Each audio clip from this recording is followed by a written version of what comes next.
book lovers, welcome to Uncommon Reader. I'm Daniela and I'm finally back here on the channel. I've been gone a little more than I have anticipated. After my Paris trip, it took me an extra few days to catch up with everything here at home. And now I'm sort of doing a little recap of my vacation and also showing you the books I purchased and the books that were gifted to me during the week in Paris. I'm not sure all of you saw my little short videos from Paris, so I'm going to share it in this video as well. So we'll have a little interval here and there showing you all my days in Paris, my wrap up of each day of my vacation. So why don't we start right away with day one, and then I'm going to start showing you the beautiful books that I bought.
The first book I purchased in Paris was this adorable book. By the cover, reminded me of Audrey Hepburn, but also the title really stood out for me.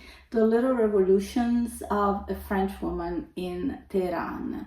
This is the first book by Shirin Rashidian. It has just been released in France in May 2025, so definitely not yet available in English, but the story was intriguing to me. It tells the story of a French woman who discovers that she has Iranian ancestors. So she decides to take a trip to Tehran. So I don't know about you, but I'm dying to know what these little revolutions refer to. So I'm really excited to read this one very, very soon. Let's look at some footage from Paris, day 2.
purchase number 2 is Watching Over Her by Jean-Baptiste Andrea. And by the way, I bought these in French, so I am really serious on getting really hands-on in the French language.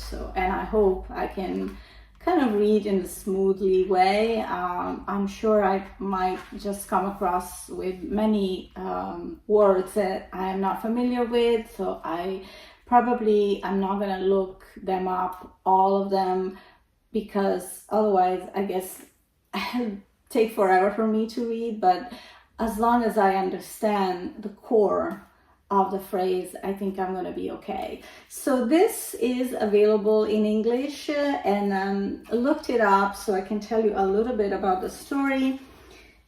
This is set in an Italian monastery, and a celebrated sculptor lays on his deathbed.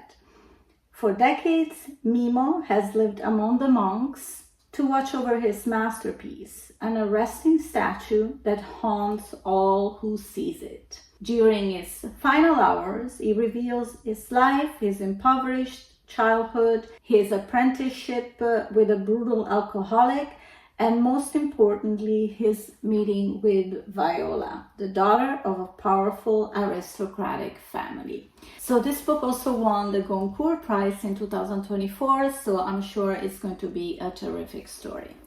On to Paris Day 3.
Purchase number 3, Mona's Eyes, also available in English. I'm going to leave all the English available books covers on the screen here. And this won the Reader's Prize in 2025, so also it's quite a brand new book.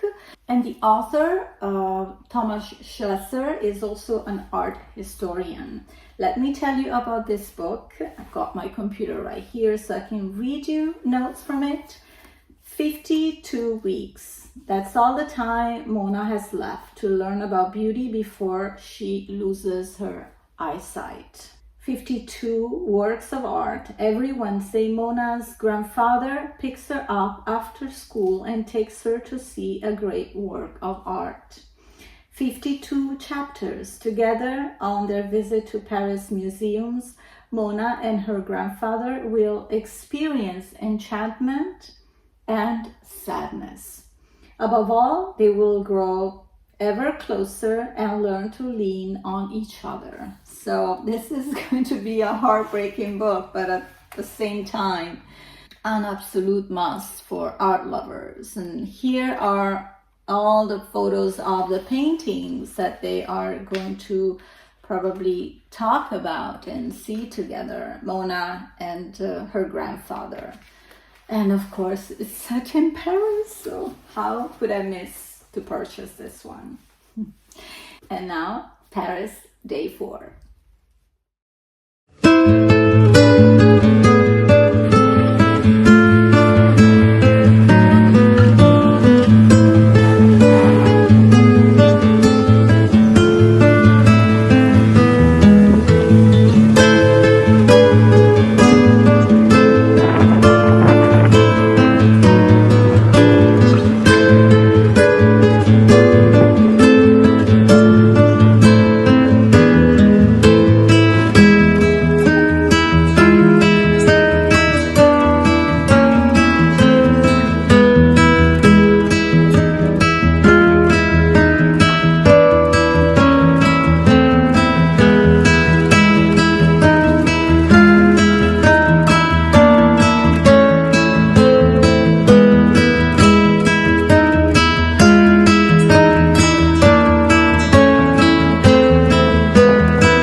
During my stay in Paris, I had a chance to meet with a young woman that follows my Italian channel. She's very fluent in Italian, and we had connected with Instagram sometime before my trip, so we decided to get together.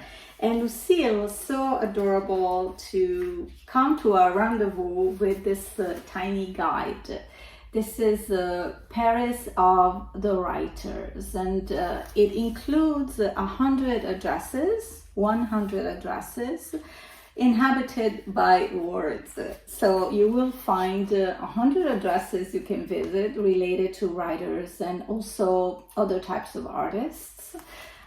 There's Sylvia Beach here with her Shakespeare and Company bookstore, and many more, like Café de Flore, where the artists of the Belle Époque used to meet. So a very helpful guide for my next time in Paris, for sure.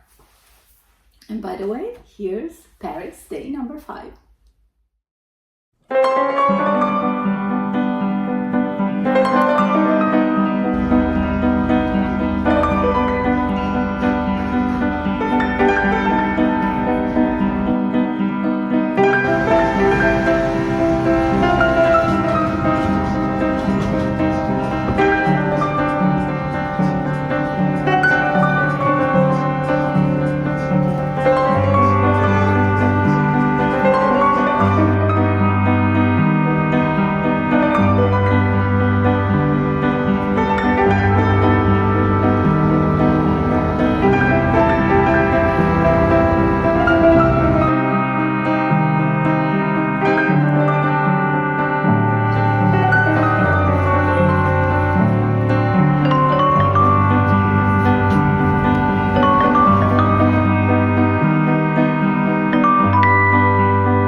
the last book I received as a gift. Last but not least, this is Clara Reads Proust by Stéphane Carlier. So this is a cute story, a tender and witty coming-of-age story about the power of literature to inspire new beginnings, peppered with a cast of quirky characters and an unique heroine. So this is going to be a light and fun book, because light is never too light when books are the subject of books, right? This was gifted to me by another young lady that follows my channel, my Italian channel. We met in Milan just right after I was coming back, because you must know I went to Paris by train. Very, very romantic. Finally, they've been reopening the line between Milan and Paris. It was blocked by a landslide a couple of years ago, so they had to work on it, and finally in April they reopened that route. So I left from Milan early morning at 6:30, and then I was in Paris, Gare de Lyon, by 1:30 approximately, a little earlier than that. So you're in the heart of the city right away. So keep it in mind, this is a really cool way to travel, because you have plenty of reading hours as well. So thank you to Azzurra for this fun book. Looking forward to read this one too. And this concludes our video today. I'm going to leave you with images of my final day in Paris. It was actually a mix of day 6 and 7, because I left in the afternoon of the 7th day. I am so happy I went. It was such a big recharger for me, and I look forward to share more of the books I've read during my stay in Paris and throughout the month of May. So I'll see you very soon here on Calm Reader. Thank you for spending time with me, and take care. Happy reading. Ciao.